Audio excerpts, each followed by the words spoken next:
I know, you love how bullish I am on Tesla, and I give you that confidence to find enough conviction to press that buy button, even though the prices have gone up so much already, and there may be some terrible FUD going around at the time, but I'm here to keep things real for you, and not let you get too short-sighted and stay looking at the big picture.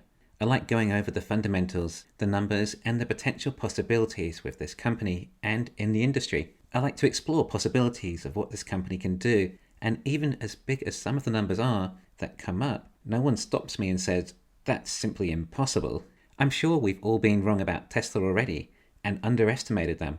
I thought this company was going to be big. I thought my shares in 2017 were going to do so well that by 2025 I might have 10 times return.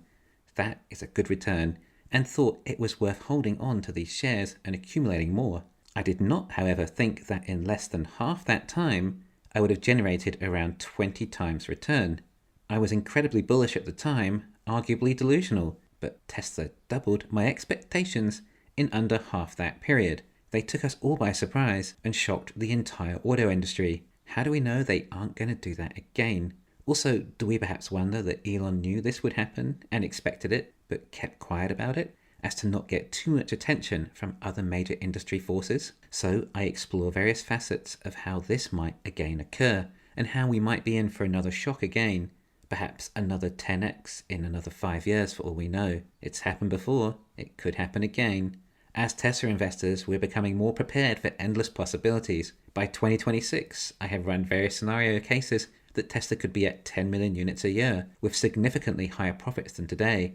When you factor in the whole business, a $10,000 stock price is possible by that stage. I don't know if it will be achieved, and I'm not saying it will be. I just find it fun to explore ways of how it could be, and I get the impression that's what you like as well. Kind of like when you buy a lottery ticket and imagine that your numbers may very well be chosen. It's possible, except instead of a 1 in 40 million chance, it might just be a 1 in 4 chance. Oh, also, if your numbers don't come up in 2026, there's a chance they might come up in 2027 instead, and you don't have to buy a new ticket. The title of this video is about the possibility that Tesla can beat 71% growth, or CAGR, compounded annual growth rate. Why 71%? Why 71%? Well, that is what we were shown in the shareholder meeting, the growth Tesla has averaged since 2016. But we're expecting this to settle down to 50%, as that is the forecast we were given on Battery Day, and seems to be what most investors are hoping for. Except, of course, we are looking at 80% growth for 2021 and perhaps almost 100% growth for 2022. But yes, after that it will drop down to 50%, or even less, as 50% was only the average over the years, and deliveries are already up 260% since these targets in just 2 years. So it will definitely drop down, and maybe only 30% or something like that. Despite everyone thinking that China's crazy 200% growth from various auto manufacturers over there obviously continuing, because it's China, a country that is a manufacturing powerhouse. They're much better at ramping up than Tesla, and their growth will continue at these rates. Whereas Tesla's, well, that's going to drop, despite it being close to 100% every year since Battery Day, and potentially not far off that next year, and absolutely not 50%. But no, Tesla don't know what they're doing compared to the Chinese. I mean, if you don't believe me, just look at XPeng and BYD's growth in BEVs. It's astonishing.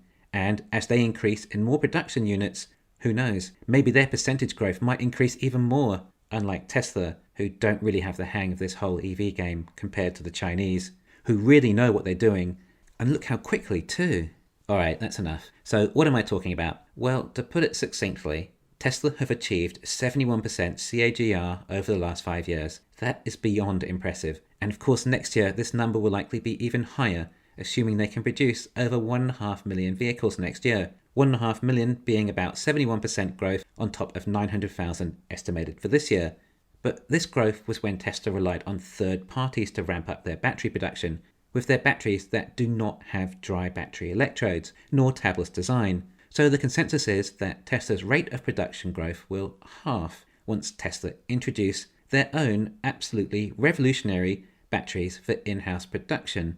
And these batteries are not in lieu of 2170, CATL LFP, or 18650, but in addition, whilst Panasonic, LG and CATL are also ramping up for Tesla, and even producing some of their own 4680 batteries. So tell me, why would Tesla's rate of growth drop when they're able to make that many more batteries, being that batteries are the main constraint for long-term EV growth? If Tesla deliver 900,000 cars this year, that's around 60 gigawatt hours of batteries. Tesla claimed to aim for a 100 gigawatt hour run rate with 4680 batteries alone at the end of 2022. In case you wondered, 100 gigawatt hours is 1.5 million vehicles. Now, that would be 1.5 million vehicles in addition to whatever Tesla's partners have also reached by the end of 2022, which I believe is probably close to another 100 gigawatt hours, especially given CATL's expected rates.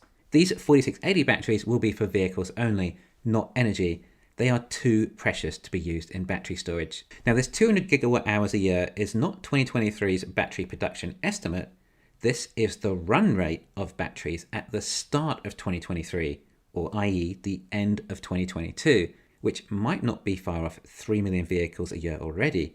We should expect Tesla to really ramp up 4680 batteries from here once they get their ducks in a row. Remember, we have Cato Road, Texas and Berlin all producing 4680 batteries, with expected capacities of 250 gigawatt hours in Berlin alone. If that was the same for Texas, then that would come to 500 gigawatt hours. FYI, 500 gigawatt hours of 4680 batteries plus whatever else Tesla have from their other suppliers is in excess of 10 million units a year. But Elon does say it takes longer to ramp up a factory than build it in the first place. He says that, yet we have seen that the opposite was true for Shanghai, and Tesla have actually doubled the alleged capacity in about 2/3 the time it took to build the factory. On the other hand, what if Tesla are still not at capacity in Shanghai for the Model Y yet? However, the same was true for the Shanghai Model 3 factory. On the other hand again, we're hearing rumours that 2,000 Model 3s a day are possible there as well. But we are in times of supply chain issues. To be honest, I'm finding this all a little bit frustrating, as there always seems to be some reason for Tesla's production numbers to be down, like 1 week of holiday we saw in October in Shanghai. I just want some real answers so I can back up some of these theories I run through. The hypotheses are all out there. We're just waiting to collect that little bit more data to validate and confirm the potential. We are close. Tesla can't keep all their cards so close to their chest for much longer. Eventually, they have to show us a card or two.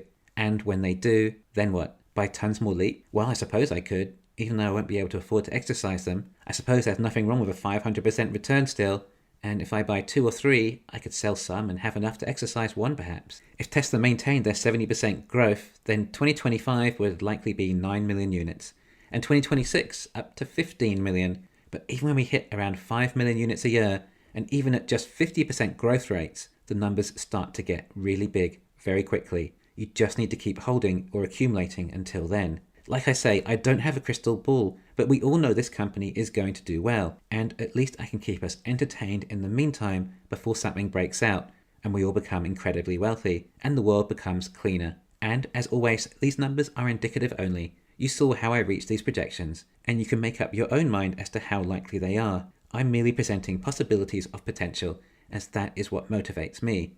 A Tesla bear might be doing the opposite, and perhaps it's best to listen to other people to balance it all out. But the numbers I usually arrive at during these experiments, well, even if you half them or add on 2 more years until they come into fruition, then I don't think any of us will be too dissatisfied an investor.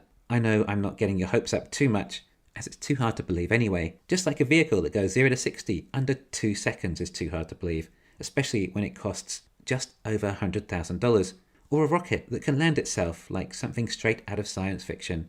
Tesla and Elon have blown my mind so much I have potentially lost somewhat of a grasp on reality and try to prepare myself for any potential. Well, it keeps me excited at least, and it's what gives me so much energy to relentlessly be so prolific when it comes to talking about Tesla. Luckily for me, it's a big world out there, and it turns out I'm not the only one. Thanks for listening. Please hit the thumbs up and subscribe. You can follow me on Twitter and talk to me on Patreon.